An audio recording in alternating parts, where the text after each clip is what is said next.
Hi everybody, this recording. I'm just recording in my presentation for Tuesday the 1st of October. The latest iteration of my question is it okay to be unfocused, and whether or not indecisiveness can sometimes be a good thing. So this has come about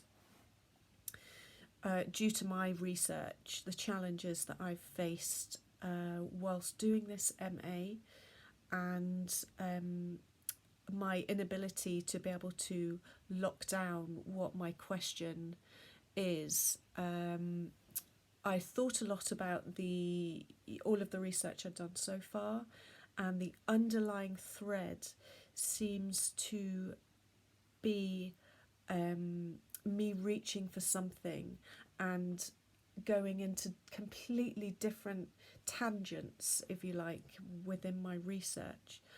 So I wondered whether that could be a question in itself. My thoughts on wanting to keep myself safe, and whether that was a question in itself.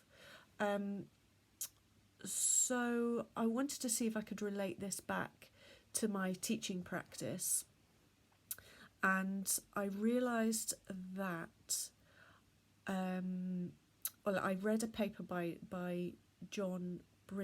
Alexander John Bridger, entitled Psychogeography and Feminist Methodology, and in it he talks about how psychogeographical methods can be developed as a new method for feminist psychologists, and I wondered whether psychogeography could also be used as a method in research.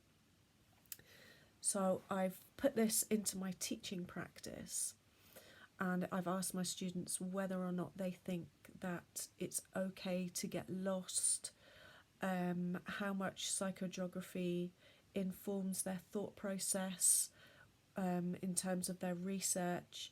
And an analogy that I came up with visually was this idea of the sticky octopuses that those of you who were 70s children might remember. The sticky ones that you throw against the wall, and then they go this way, that way, and this way, and that way, and rather than going down in a straight line. So research can sometimes start in one place but end up in somewhere completely different, and I just want to see if that is okay, if that works in research. I think it does. I think it's a really interesting way of completing research, and it means that you get an outcome that is completely different to what you thought it was going to be. So I'm really interested in that. Key people organisations who have given feedback are mostly senior teaching peers, lots of feedback, and also loads and loads of feedback from students, which I've still to analyse. But it looks like they are considering that way of researching. The challenges that I've encountered during this independent study period have mostly been to do with my own self-doubt. I had difficulty in honing down my question, which I've been struggling with for a long time. But I do feel like I've come full circle now, and I feel like I have a purpose, although it's come together late in the day.